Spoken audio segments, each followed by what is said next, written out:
Hello friends, इथे मी भाजके पोहे स्वच्छ निवडून चाळून घेतलेले आहे. रोज रोज मुलांना नाश्ता पोहे किंवा गोड शिरा खाऊन कंटाळा येतो, म्हणून मी नाश्त्यासाठी चिवडा बनवत आहे. चला तर मग आपण आता इथे चिवडा बनवायला घेऊया. प्रथम मी कढईमध्ये तेल गरम करायला ठेवलेले आहे. त्यामध्ये मी आता हे शेंगदाणे तळून घेणार आहे. मध्यम आचेवरतीच मी हे शेंगदाणे तळून घेतलेले आहे. त्यानंतर सुके खोबऱ्याचे पातळ काप मंद आचेवर तळून घेऊया. खोबऱ्याचे काप पटकन तळले जातात. आता त्यानंतर आपण 10-12 मनुके इथे मी तळून घेत आहे. यामध्ये मी काजू बदाम नाही घालणार आहे. त्यानंतर मी आता ह्या डाळ्या तळून घेणार आहे. अगदी कमी तेलामध्ये मी हे सर्व पदार्थ तळून घेत आहे.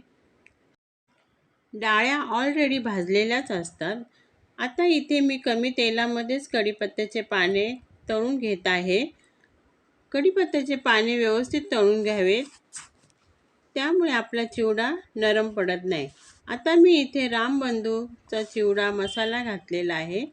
त्यामध्येच आता मी हे भाजके पोहे भाजून घेणार आहे. मंद आचेवरती मी हे भाजके पोहे ह्या मसाल्यामध्ये व्यवस्थित मिक्स करून घेतलेले आहे. त्यामुळे सगळ्या बाजूने मसाला लागला जातो. आता मी दुसरी बॅचही अशीच करून घेत आहे. हे पोहे भाजके आणि तळलेले असतात, त्यामुळे मी जास्त वेळ गॅसवरती ठेवणार नाही. आता मी लगेचच काढून घेत आहे. इथे आपले पहा किती छान मसाला लागलेला आहे सगळ्या पोह्यांना. आता मी परत थोडेसे कढीपत्ता यामध्ये घालणार आहे. मगाशी थोडा कमी झाला होता. आता इथे फोडणीसाठी मी जिरे मोहरी घेतलेली आहे. मी यात बडीशोप घालणार नाही. त्यानंतर थोडंसं लाल तिखट घेतलेलं आहे आणि रामबंधू मसाला घेतलेला आहे. आता आपण ही फोडणी आपल्या चिवड्यावरती घालून घेऊया. मी रात्री 11 वाजेला चिवडा बनवायला घेतला होता. आता आपल्या चिवड्यामध्ये 2 चमचा मी पिठी साखर घालत आहे आणि चवीनुसार मी मीठ घालत आहे.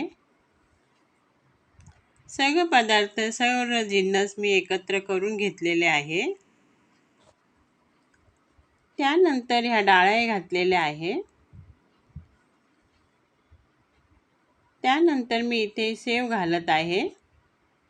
तुम्हाला हवे असल्यास तळलेले काजू बदाम घाला आणि तळलेली हिरवी मिरची घाला.